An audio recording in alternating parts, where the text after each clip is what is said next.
Hello viewers, আসসালামু আলাইকুম। কি অবস্থা সবার? আশা করছি সবাই খুব ভালো আছেন। সো আমাদের চ্যাম্পিয়ন্স ট্রফি 2025 এটার জন্য সব টিম তাদের অলরেডি দল ঘোষণা করেছে।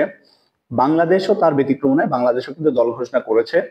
সো আমরা ডেপথ আলোচনায় যাওয়ার আগে আজকে বাংলাদেশের স্কোয়াডটা দেখব এবং এই স্কোয়াডটা আসলে কতটুকু বাংলাদেশ, আমি বাংলাদেশের কাপ জেতার প্রেক্ষাপটে বলছি না, বাংলাদেশের যে প্লেয়ার সেট আছে সেইখান থেকে কতটুকু আমরা বেস্ট প্লেয়ার গুলোকে চ্যাম্পিয়ন্স ট্রফিতে খেলতে পাঠাতে পারছি সেই আলোচনায় করবো আজকে। সো চলুন শুরু করা যাক। দেখুন, চ্যাম্পিয়ন্স ট্রফিতে ক্যাপ্টেন হিসেবে রাখা হয়েছে নাজমুল হোসেন শান্তকে এবং তার পরবর্তীতে আছেন ওপেনার হিসেবে সৌম্য সরকার, তানজিদ হাসান তামিম, তাওহিদ হৃদয়, মুশফিকুর রহিম, মাহমুদুল্লাহ রিয়াদ, জাকের আলী অনিক, মেহেদী হাসান মিরাজ, রিশাদ হোসেন, তাসকিন আহমেদ বোলার হিসেবে, মোস্তাফিজুর রহমান, পারভেজ হোসেন ইমন, তানজিম সাকিব, নাহিদ রানা এবং নাসুম আহমেদ। এই যে আমার 4 আর 4 8, 8 আর 4 12, 3 15 জনের যে স্কোয়াড বাংলাদেশ দল ঘোষণা করেছে, আমি জানি না আপনাদের কাছে কেমন মনে হচ্ছে। ব্যক্তিগতভাবে আমি মনে করি যে এই স্কোয়াডটা বাংলাদেশ টিমের বেস্ট স্কোয়াড না, এবং কেন না আমি সেটা আপনাকে প্রমাণ করে দিব। সো চলুন, কেন বাংলাদেশের এই স্কোয়াডটা বেস্ট না সেটা নিয়ে আমরা আলোচনা করি। দেখুন, প্রথমে নাজমুল হোসেন শান্তকে নিয়ে কথা বলি। নাজমুল হোসেন শান্ত কিন্তু এবার বিপিএল খেলছে এবং এইবার বিপিএল এ সে বরিশালের হয়ে খেলছে। এবং আপনি যদি গত ম্যাচটা খেয়াল করেন তখন দেখবেন নাজমুল হোসেন শান্ত কিন্তু ওই বিপিএল এ বরিশালের সেরা একাদশে ছিল না। সো একটা দেশের ক্যাপ্টেন যখন তার ঘরোয়া লিগের বেস্ট 11-এ না থাকে এবং তাকে আপনি আপনার দেশের ক্যাপ্টেন করে একটা গ্লোবাল টুর্নামেন্ট খেলতে পাঠাচ্ছেন, সো নিঃসন্দেহে আমি মনে করছি নাজমুল হোসেন শান্ত সে অ্যাটলিস্ট ক্যাপ্টেন হয়ে টুর্নামেন্টে প্রতিনিধিত্ব করার দাবি রাখে না। ওকে, দেন চলুন সৌম্য সরকার। সৌম্য সরকার বিপিএল আসলে এখন ওইভাবে ম্যাচ খেলার সুযোগ পায় নাই, সে ইনজুরিতে আছে, বাট সৌম্য সরকার আগে খুবই রিদমে ছিল। সো এটা আমি মেনে নিলাম যে সৌম্য সরকার ভালো করছে।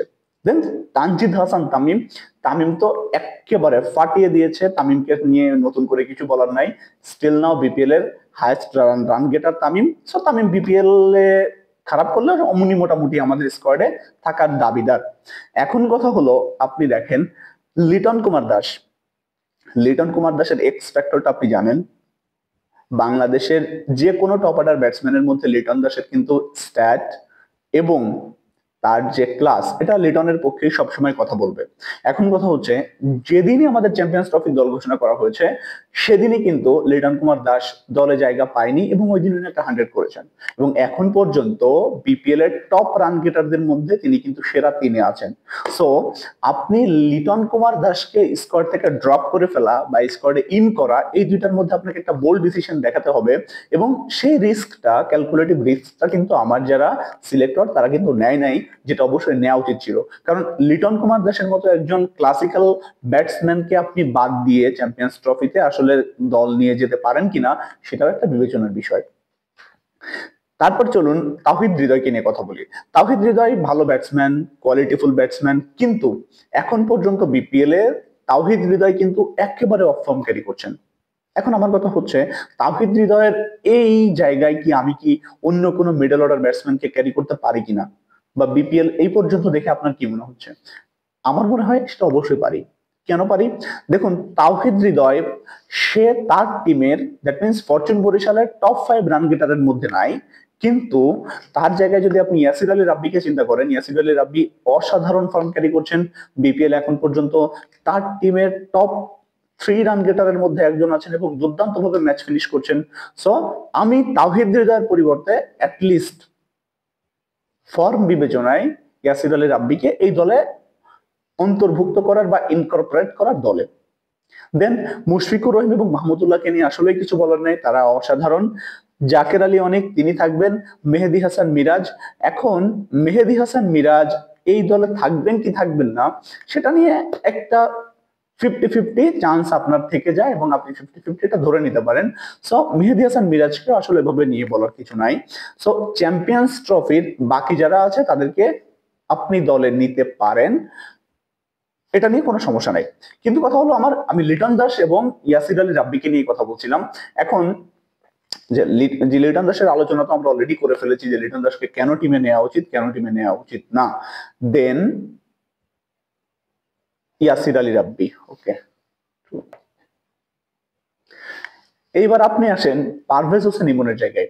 দেখুন, পারভেজ হোসেন ইমন কিন্তু একজন প্রমিজিং খেলোয়াড়, সেই হিসেবে হয়তো সিলেক্টররা তাকে দলে নিয়েছে, কিন্তু আপনাকে ইম্প্যাক্ট বিবেচনা করতে হবে যে আপনি কোন পজিশনের জন্য আসলে পারভেজ হোসেন ইমনকে দলে ক্যারি করতে চাচ্ছেন, সেখানে কি আপনার দেশে আরো বেস্ট কোনো খেলোয়াড় আছে কিনা। নিঃসন্দেহে আপনারা এই ভিডিও যারাই দেখছেন তারা হয়তো আমার সাথে একমত হবেন যে পারভেজ হোসেন ইমনের থেকে নুরুল হাসান সোহানের ম্যাচ বের করার ক্যাপাবিলিটিটা এবং স্ট্রাইক রোটেট করে ম্যাচ বুঝে খেলার টেন্ডেন্সিটা নুরুল হাসান সোহানের মধ্যে বেশি। এখন আমি নুরুল হাসান সোহানের কথা কেন বললাম সেটা আপনি নুরুল হাসান সোহানের এই বিপিএল এর পারফরমেন্সটা দেখলে আপনি অ্যাটলিস্ট বুঝতে পারবেন। তার দুর্দান্ত ক্যাপ্টেন্সির সাথে আপনি তার উইকেট কিপিং ক্যাপাবিলিটি তো একেবারে ওয়ার্ল্ড ক্লাস। সো সোহানের উইকেট কিপিং ক্যাপাবিলিটি, ক্যাপ্টেন্সি এবং একেবারে শেষের দিকে নেমে ম্যাচ বের করার যে অ্যাবিলিটি, কম বল খেলে বেশি রান করার যে টেন্ডেন্সি, এই দুটো তিনটা জায়গায় আসলে আমি চেঞ্জেস দেখতে চাই। এবং আমার কাছে মনে হয়, খুব খুব খুব করে মনে হয়, যেহেতু আগামী মাসের 12 তারিখ পর্যন্ত কোনো কারণ দেখানো ছাড়াই আইসিসি আপনাকে এই সুযোগটা দিচ্ছে, আপনি চাইলে আপনার স্কোয়াডটা চেঞ্জ করে ফেলতে পারবেন, অল্টার করে ফেলতে পারবেন, পরিবর্তন করতে পারবেন। সো নির্বাচকরা বোধহয় লিটন কুমার দাসকে আসলে দলের বাইরে রেখে কোনোভাবেই ঝুঁকি নিতে চাইবেন না, যদিও ব্যাপারটা একেবারে নির্বাচকদের উপরে যে তারা কি করবেন। সো যাই হোক, আপনি লিটন কুমার দাসকে স্কোয়াডে দেখতে চান কি না চান সেটা কমেন্ট করে জানিয়ে দিতে পারেন। আর যদি আমার ভিডিও ভালো লাগে তাহলে লাইক, কমেন্ট এবং সাবস্ক্রাইব করে আমাকে সাপোর্ট করতে পারেন। Thank you so much.